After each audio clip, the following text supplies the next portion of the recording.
Hi, hello, ನಮಸ್ಕಾರ. ಎಲ್ರು ಹೇಗಿದ್ದೀರಾ? ಎಲ್ರು ಚೆನ್ನಾಗಿದ್ದೀರಿ ಅಂತ ಭಾವಿಸ್ತೀನಿ. ಇವತ್ತಿನ ಟಾಪಿಕ್ ಬಂದು ಜೂನ್ ತಿಂಗಳಲ್ಲಿ ಅಮಾವಾಸ್ಯೆ ತಿಥಿ ಯಾವಾಗ, ಯಾವ ದಿನ ಶುರುವಾಗುತ್ತೆ, ಯಾವ ದಿನ ಮುಗಿಯುತ್ತೆ, ಅಮಾವಾಸ್ಯೆಯ ಮಹತ್ವ ಏನು?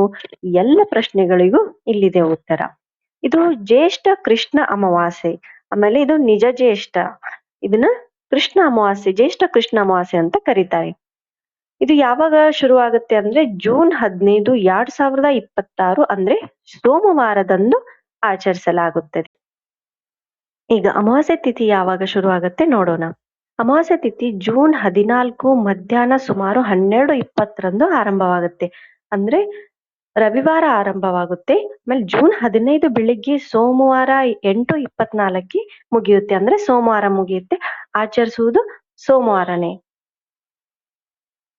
ಆಮೇಲೆ ಈ ಅಮಾವಾಸ್ಯೆ ದಿನದಂದು ಪಿತೃದರ್ಪಣ, ದಾನ, ಧರ್ಮ, ದೇವರಿಗೆ ಪೂಜೆ, ಪುನಸ್ಕಾರ, ಪೂರ್ವಜರ ಸ್ಮರಣೆ ಅಂದ್ರೆ ಹಿರಿಯರಿಗೆ ಮಾಡೋದು ಅಂತಾರಲ್ಲ, ಅದು ಈ ತಿಂಗಳಲ್ಲೇ ಮಾಡ್ತಾರೆ, ಈ ಅಮಾವಾಸ್ಯೆಯಲ್ಲೇ ಮಾಡ್ತಾರೆ. ಇದೇ ಇದರ ಮಹತ್ವ. ಆಮೇಲೆ ಇನ್ನ ಉತ್ತರ ಭಾರತದ ಪ್ರದೇಶಗಳಲ್ಲಿ ಅಂದ್ರೆ ನಾರ್ತ್ ಇಂಡಿಯನ್ಸ್, ಉತ್ತರ ಪ್ರದೇಶ್, ಉತ್ತರಾಖಂಡ್, ಮಹಾರಾಷ್ಟ್ರ ಈ ಎಲ್ಲಾ ಪ್ರದೇಶಗಳಲ್ಲಿ ವಟ ಸಾವಿತ್ರಿ ವ್ರತ ಅಂತ ಮಾಡ್ತಾರೆ. ಈ ವ್ರತವನ್ನು ಗಂಡನ ಆರೋಗ್ಯ, ಆಯಸ್ಸು, ಆಮೇಲೆ ಕುಟುಂಬದಲ್ಲಿ ಸುಖ ಶಾಂತಿ ಜಾಸ್ತಿ ಆಗ್ಲಿ ಅಂತ ಈ ವ್ರತವನ್ನು ಆಚರಿಸ್ತಾರೆ. ಎಲ್ಲರಿಗೂ ಒಳ್ಳೇದಾಗ್ಲಿ. ಓಂ ನಮೋ ಭಗವತೆ ವಾಸುದೇವಾಯ.